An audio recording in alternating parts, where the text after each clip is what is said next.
আজকে তোমাদের সাথে শেয়ার করবো কোনো রকম আটা ময়দা ঝামেলা ছাড়া সুন্দর এই সুজির। আর যেহেতু এটা তালের সিজন চলছে তো তাল থাকবে, এটাই তো স্বাভাবিক। তাহলে চলো এবার রেসিপিটা দেখে নেওয়া যাক। নাকি দাঁড়াও তার আগে তোমাদের একটা কাজ আছে, চ্যানেলটাকে সাবস্ক্রাইব করা, যাতে আরো নতুন নতুন রেসিপি আমি তোমাদের সাথে শেয়ার করতে পারি। আর ফেসবুকে ভিডিও দেখলে ফলো করে দিও। আমাদের সব থেকে প্রথম কাজ হলো এই তালটাকে ভালো করে চুলা একদম পরিষ্কার করে একদম নতুন করে একদম চকচকে করে নেওয়া। তারপরে তুমি যখন খেয়াল করবে যে তাল নিজের ভোল পাল্টে একদম ছাল পাল্টে মুখোশ পাল্টে ফেলেছে, তাকে একদম ঝপঝপ করে কয়েকটা বাড়ি মেরে নরম করে নাও গাটা, যাতে তাড়াতাড়ি নোটটা বের করে নিতে পারো। আর এই পুরো রান্নাটার মধ্যে সবচেয়ে বিরক্তিকর জিনিস হচ্ছে এটা। তারপরে আমি ভিতরে পুরের জন্য নিয়ে নিলাম কয়েকটা নারকেল। আর তুমি যদি একটু কুড়ে হয়ে থাকো তাহলে ডিরেক্ট একদম মিক্সিতে ফেলে এটাকে পেস্ট করে নিতে পারো, চোকো চোকো করে তুলে। আমি কিন্তু ভাই হাতেই বেটে নিয়েছি। তারপরে গরম কড়াইয়ের মধ্যে দিয়ে দেবো আমি তালের নোটটাকে। আর একটা কথা, এই তালের নোটটা এভাবে বানানোর আগে একবার ছাঁকনিতে ফেলে ছেঁকে নেবে, এটা মাস্ট।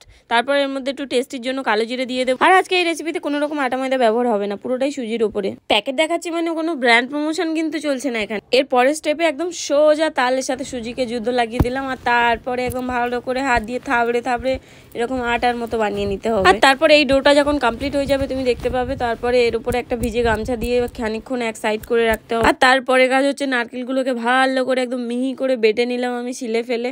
টেস্ট অনেক বেড়ে যাবে শিলে বাড়লে, বুঝলে। তারপরে একটা কড়াই নাও, তার ভিতরে কিছুটা জল দিয়ে যেরকম তুমি মিষ্টি পছন্দ করো তাড়াতাড়ি করে তার ভিতরে ততটা মিষ্টি দিয়ে দাও। আর এরকম চিনি সিরাপ তৈরি হয়ে গেলে তার ভিতরে দিয়ে দাও নারকেলটাকে। তারপর নারকেলের পুরটাকে আমরা রেডি করে নিয়ে সোজা চলে গেলাম একদম খাম্বাতে, মানে আটা সেই দলাতে। তারপরে হাতের কারিশমা দেখিয়ে যেরকম নারকেল পিঠে বা যারা গোকুল পিঠে বলো, গোকুল পিঠের মতো একদম বানিয়ে নিলাম টাপ অনেকগুলো। আর এটা পুরো আটা ময়দা ছাড়াই হয়েছে, প্রথম থেকেই তোমরা দেখতেই পেয়েছো। আর একটু বেশি রাত হয়ে যাওয়ার যুদ্ধকালীন তৎপরতায় আমি আর আমার মা বানিয়ে নিলাম পুরো পিঠেগুলোকে। আর যতটা বেশি পেটেছে আমি ওর ভিতরে পুর দেওয়ার চেষ্টা করি। এই রেসিপিটা আমাদের বাড়ি প্রথমবার, সত্যি বলছি একদম জিভে লেগে আছে এখনো। এত সুন্দর খেতে, দারুণ না করে খেলে তোমরা বুঝতেই পারবে। আর এই যে এত কষ্ট সৃষ্টি করে এই কটা পিঠে আমরা বানিয়ে ফেলেছি, আর এখন এগুলো রেডি হয়ে গেছে।